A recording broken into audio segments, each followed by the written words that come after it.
L'État est l'institution politique qui structure une société selon la distinction et l'articulation des pouvoirs législatifs, exécutifs et judiciaires, pour en assurer le gouvernement, la cohésion, l'unité et garantir la sécurité, voire la liberté et l'égalité des individus qui la composent. Ce dont l'État dit social et même providence, qui fait l'orgueil de notre contemporanéité démocratique, constituerait l'heureuse forme historique finale. Cependant, cette avantageuse auto-présentation ne serait-elle pas au mieux une simple illusion et au pire un habile mensonge ayant pour fonction idéologique de faire croire à l'unité de la société là où règne en fait la diversité et l'inégalité des conditions. Croire au libre rapport entre gouvernants et gouvernés là où règne l'asservissant rapport dominant-dominé. Bref, de faire croire à l'émancipation là où sévit en fait l'aliénation, ce qui pourrait justifier que la société et ses membres se révoltent contre un État qui pourrait bien être le plus froid des monstres froids, selon Nietzsche, et cela, paradoxalement, jusque dans nos démocraties les plus libérales. Faudrait-il alors en appeler à la société contre l'État, ou bien plutôt refonder l'État pour la société et l'humanité? Commençons donc par la fondation de l'État comme corps politique républicain, selon Rousseau, par excellence. La finitude de la condition ontologique ou de l'état de nature des hommes, leur pluralité, leur vulnérabilité, leur fait progressivement faire l'expérience du mal physique, le mal heure, et moral, la faute, le crime, la peur de subir une mort violente, mais aussi le désir d'acquérir plus de richesses et donc d'honneur que les autres mène nécessairement les hommes à la constitution d'un corps socio-politique comme association, intégration des forces de tous, passant ainsi à un « nous », l'union faisant la force, qui garantit la sécurité et la propriété, à l'intérieur, bien entendu, comme à l'extérieur, dans le contexte historique de la pluralité des corps politiques. Dans ce faire corps commun, le tout l'emporte sur les parties, dont il est plus que la somme, selon notre métaphore organiciste. Puisque le corps politique constitue, dit Rousseau, dans Du contrat social, je cite, une personne publique, un corps moral et collectif, et même une âme, ou encore un sujet, un agent, le peuple souverain d'une république, un corps donc qui sent, pense, parle et agit, qui dit le droit et fait la loi pour tous et chacun, par la voix E et la voix X de la volonté générale,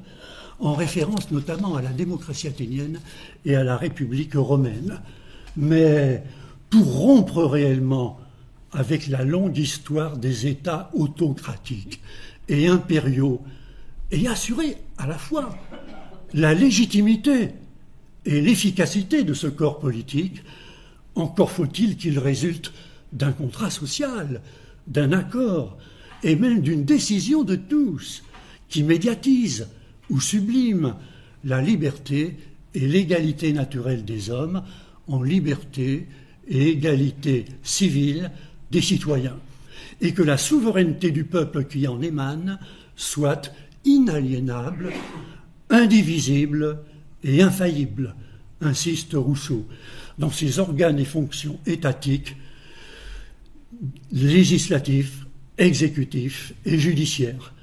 Une telle institution exige un imaginaire fondateur et destinateur, un récit des origines et un projet de société, incarnée dans des symboles de l'unité et de l'unicité du corps politique étatique. Drapeau, hymne, fête collective, roman national, ou encore un récit de fondation en amont et de destination en aval de la cité ou république, qui donne ainsi sens à l'existence de chacun de ses membres. Cela implique alors la vigilance de tous et de chacun à l'égard de tous les dangers qui menacent l'unité, l'intégrité, la souveraineté du corps politique. À l'intérieur, il y faut l'exercice sans honte ni faiblesse de la force publique dont l'État détient le monopole légitime selon Max Weber en tant qu'entité spécifique et supérieure à la société, à l'encontre même de ses propres membres. Par exemple, lorsqu'un citoyen refuse de payer ses impôts, de monter au front quand il le faut, ou commet un crime qui mérite châtiment, comme à l'égard de l'extérieur, ce qui légitime donc la guerre dite de légitime défense contre un autre corps politique étatique qui l'agresse. Et cela pour substituer la force du plus droit au pseudo-droit du plus fort. Et en vue du souverain bien politique, je cite Rousseau, si l'on recherche en quoi consiste précisément le plus grand bien de tous, qui doit être la fin, le but de tout système de législation, on trouvera qu'il se réduit à ces deux objets principaux, la liberté et l'égalité. Fin de citation. Oui, mais l'État historique effectif œuvre-t-il de façon efficace et surtout légitime à la réalisation de ce beau projet théorique? La métaphore du corps politique ne constitue-t-elle pas une fiction ayant pour fonction idéologique de faire croire à la vocation émancipatrice de l'État là où sévit sa domination dominatrice? Passons donc à la défondation et même à la liquidation de l'État comme corps politique républicain. Selon sa critique libérale, libertaire, néo-anarchisante d'aujourd'hui. En effet, ne peut-on pas intenter un procès technique en inefficacité au corps politique ainsi constitué, pour cause d'impuissance face aux nouveaux défis mondiaux, globaux, climatiques et migratoires notamment, mais aussi face à des défis internes, pauvreté économique et injustice sociale persistante surtout, qui nécessitent la multiplication contemporaine d'agents, voire de nouveaux sujets, producteurs de procédures, de décisions et d'exécutions, et donc de normes anonymes, virtuelles et même immatérielles, dit-on maintenant, qui secondent, ou plutôt se substituent à un État qui devrait être minimal, selon le néolibéralisme libéral, libertaire, surtout à notre époque de mondialisation et de macro-régionalisation, où la gouvernance des choses se substitue au gouvernement des hommes. Les soft powers, ou pouvoirs dits doux, des multi-postes nationales, économiques, grands groupes financiers, plateformes ONG, regroupements d'États quasi-continentaux comme l'Union européenne, mais aussi associations sociétales et réseaux sociaux en tout genre, la dite société civile donc, s'opposant souvent avec quelques succès aux hard powers, dits forts, des corps politiques institués que sont les États-nations. Mais aussi et surtout, il faut intenter à l'État un procès éthique en illégitimité.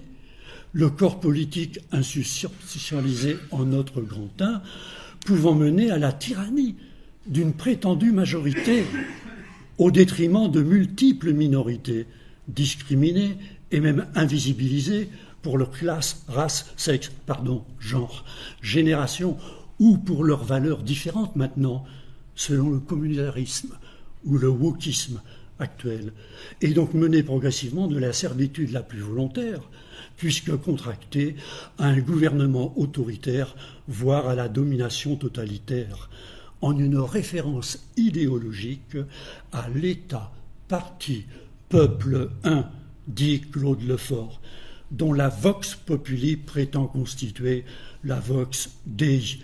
la fondation imaginaire du corps politique étatique, comme étant indivisible et surtout infaillible, augmente alors le mal qu'il était pourtant censé limiter et même supprimer, en portant atteinte aux droits individuels des hommes, en référence à la suprématie des devoirs collectifs des citoyens, comme dans les violences policières d'un État que l'on peut juger patriarcal et donc sexiste, voire féminicide, et nationaliste, et donc xénophobe et raciste. Et cela de façon systémique, structurelle et non pas conjoncturelle. Ne faut-il pas alors travailler partout et toujours à la résistance, à la désobéissance, à l'emprise ou l'empire du corps politique étatique, et même à la liquidation du corps politique un et unique, jusque dans ces symboles imaginaires? Ne faut-il pas bouder,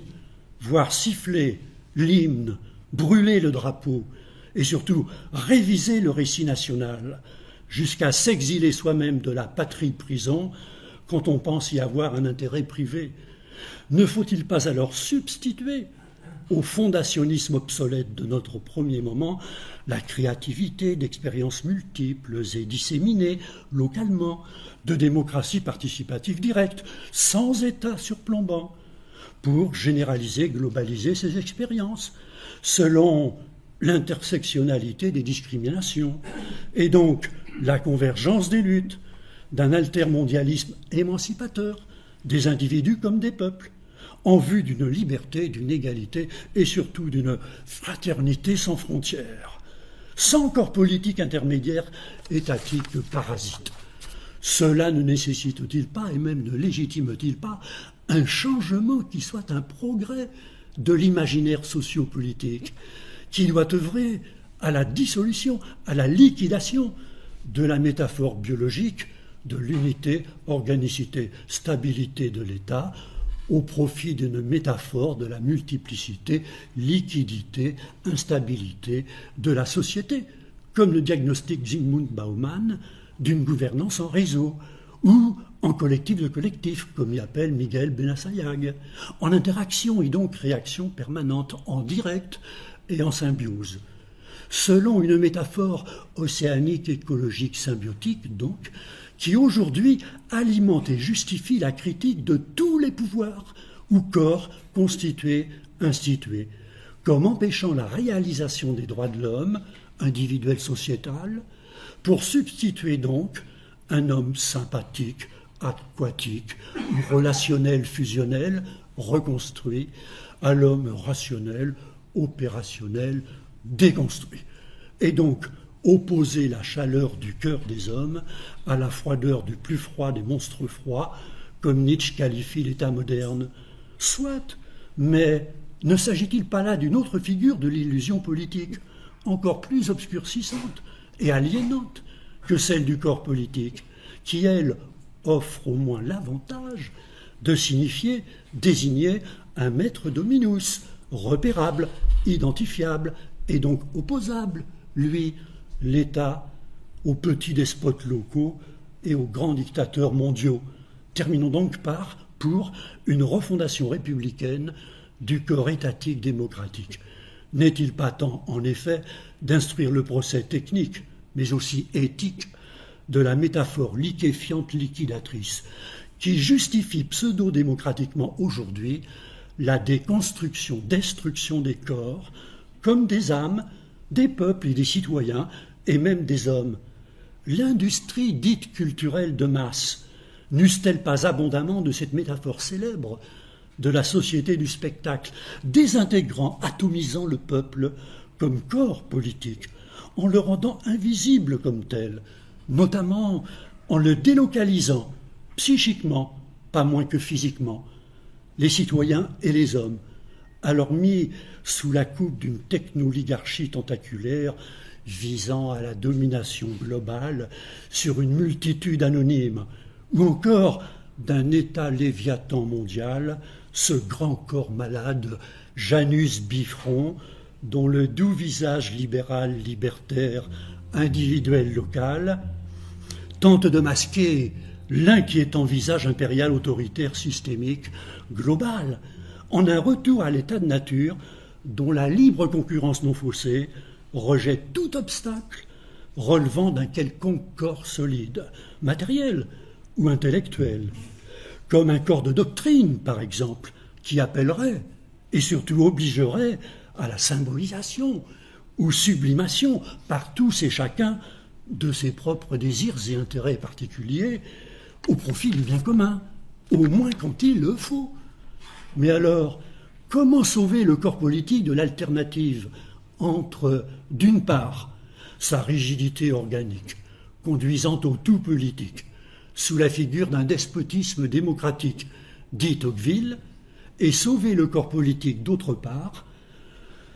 d'une liquidité aquatique qui le mène à sa liquidation totale, ce néant politique reconduisant les peuples et les citoyens à la guerre de tous contre tous. N'y faut-il pas alors une solide refondation républicaine de la démocratie contemporaine qui proposerait une nouvelle synthèse du modèle participatif républicain et du modèle représentatif libéral, et non pas en séparant les trois pouvoirs, mais en les articulant pour redonner la primauté au législatif, qui est la tête pensante du corps politique, et en empêcher l'usurpation, comme en France actuellement peut-être, par l'exécutif et le judiciaire, qui eux n'en sont que les membres exécutants, mais en redonnant aussi la primauté au politique sur le médiatique et sur toutes les autres instances de la dite société civile, notamment économique et religieuse, qui tire aujourd'hui le corps politique étatique à U et à dia, au prétexte d'une irréductible diversité culturelle et d'un bougisme sans boussole. Dans l'actuel contexte du retour de la guerre en Europe, l'Union européenne, bien plutôt que de continuer à détruire ses propres États-nations, ne doit-elle pas les conforter et les intégrer selon une confédération de ces États-nations, comme puissance politique et militaire pacifique, plus apte qu'une fédération européenne essentiellement soucieuse d'un commerce lucratif pacifiste sans frontières, pour combattre avec courage l'agression d'un ennemi autodéclaré comme tel, soit à l'intérieur, comme le terrorisme théocratique, soit de l'extérieur, comme dans l'actuel retour en force géopolitique d'États autocratiques de plus en plus belliqueux. Mais cela même nécessite dans chacun de ces États une instruction publique et même l'institution scolaire, qui forme chacun et tous